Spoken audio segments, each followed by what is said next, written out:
Bonjour les runners, bonjour les sportifs, bonjour au petit monde de la course à pied, c'est Seb et je vous retrouve aujourd'hui pour une petite capsule, le 154e épisode du podcast À côté de mes pompes, c'est l'œil du coach avec l'expertise de Bruno Heuby.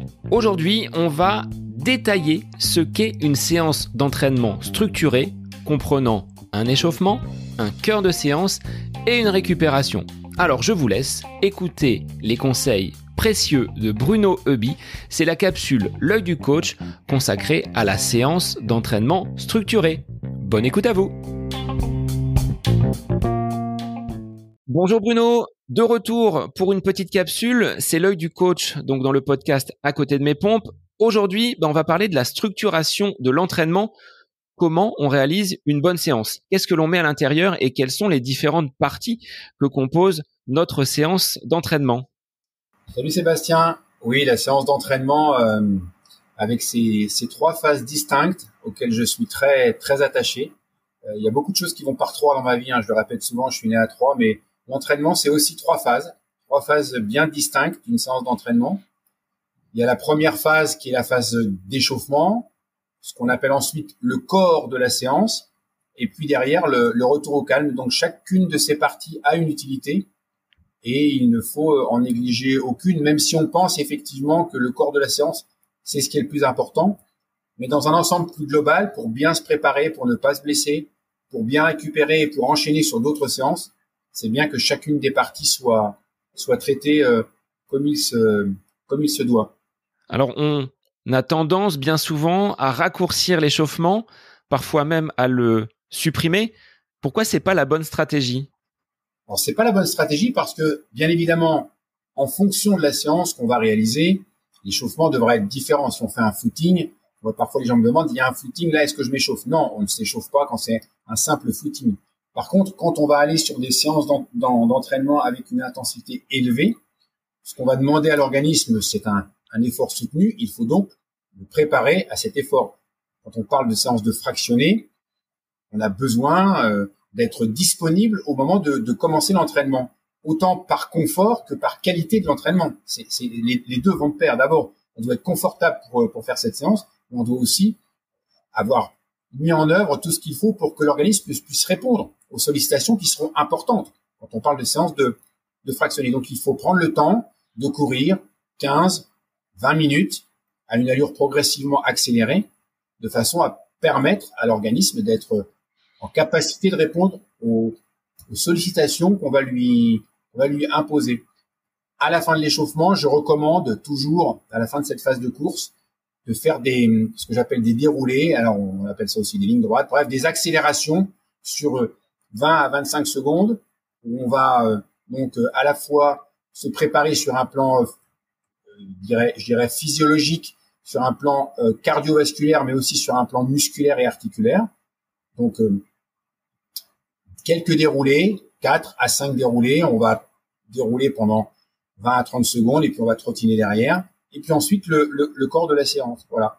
Et en troisième partie, une fois que la séance est terminée, c'est un peu comme si, il y a un sas avant et puis il y a aussi un sas de décompression derrière avant de rentrer dans la pièce de la séance. Et cette phase après course, elle est aussi très importante. Voilà, on va reprendre le boulot derrière, on va retourner à ses activités du quotidien. Il faut que on revienne à un niveau un peu comme un sas de décompression. Il faut qu'on revienne à un niveau physiologique de calme, de récupération. Donc, on va mettre en place un footing, ce qu'on appelle un retour au calme.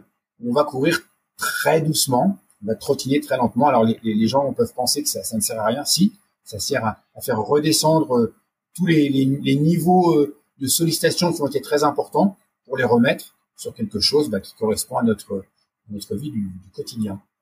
Est-ce qu'entre la phase d'échauffement et le corps de séance, on peut marcher un petit peu? Le temps de se dévêtir, le temps de s'hydrater, des choses que l'on a déjà évoquées. Est-ce que l'on peut procéder ainsi avant d'attaquer le corps de séance ou est-ce que l'on bascule on-off de l'échauffement à cette séance de qualité?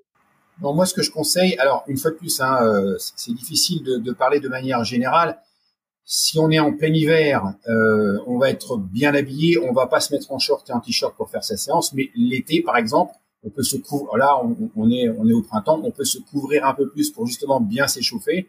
Et la séance, le corps de séance qui va être plus sollicitant, où on va avoir plus chaud tout simplement, hein, on peut effectivement enlever une ou deux épaisseurs, se mettre dans une tenue plus appropriée, short, t-shirt, prendre le temps de boire, de s'hydrater. On a parlé dans une autre capsule de l'importance de s'hydrater. Donc, il peut y avoir quelques minutes où on va prendre le temps de mettre la bonne tenue, de s'hydrater tranquillement pour rentrer après. C'est aussi une manière de se concentrer hein, sur une compétition. C'est la même chose. Hein. On a quelques minutes avant le départ. Donc, faut pas hésiter à prendre quelques minutes justement pour passer de la phase d'échauffement au corps même de la séance. Il faut pas que ça dure trop longtemps hein, parce que le but, c'est de s'échauffer.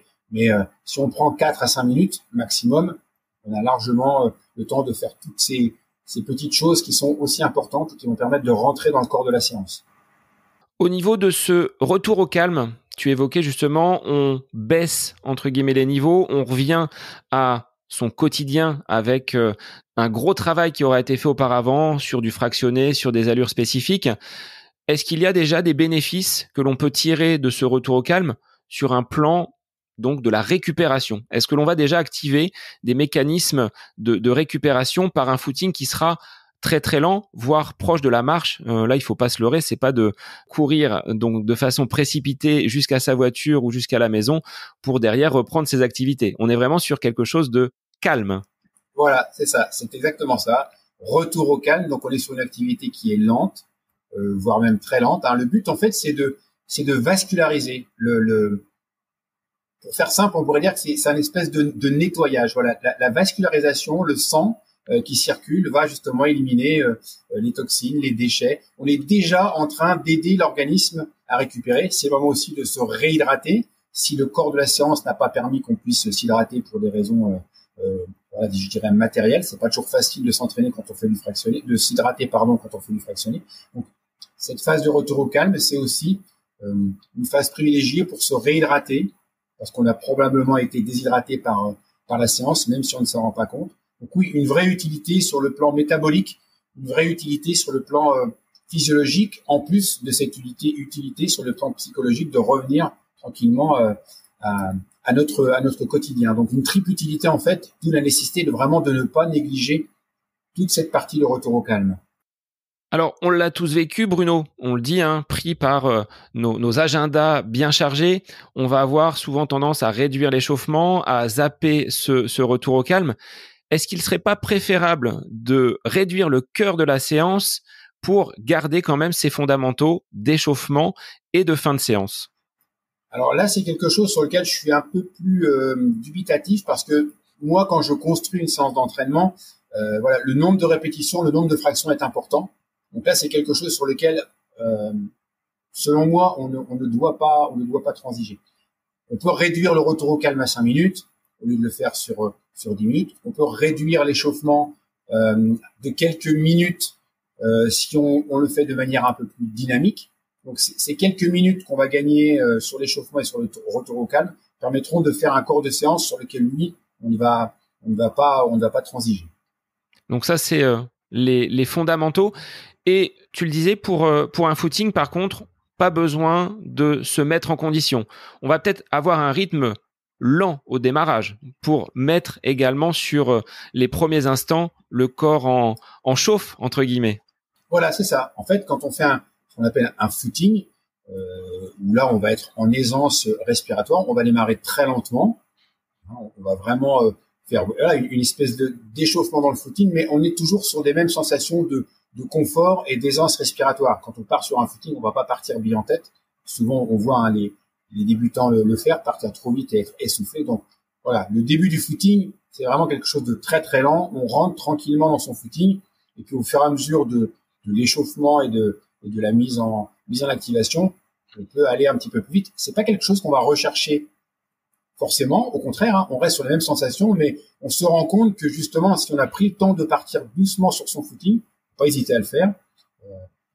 Voilà, si un entraîneur vous dit footing aujourd'hui à 10 à l'heure, 10 à l'heure, ça peut être 9 à l'heure au début, 9 et demi au milieu, et puis 10 à la fin ou 10 et demi. On n'est pas obligé. Il ne faut surtout pas d'ailleurs se se contraindre. Souvent, les gens me disent, j'arrive pas à être dans l'allure, mais c'est pas grave. En fait, l'allure d'un footing, la vitesse d'un footing, je dirais qu'elle n'a pas grande importance. Merci Bruno pour ces conseils. Donc, on rappelle, quand on parle de séance structurée, on va y mettre un échauffement suffisamment long, un corps de séance et ne pas oublier le retour au calme. On est sur le triptyque, la règle de 3 par Bruno. C'est ça, la règle de 3 de la séance bien réalisée. Merci Bruno. À très vite pour de nouvelles capsules. À très bientôt.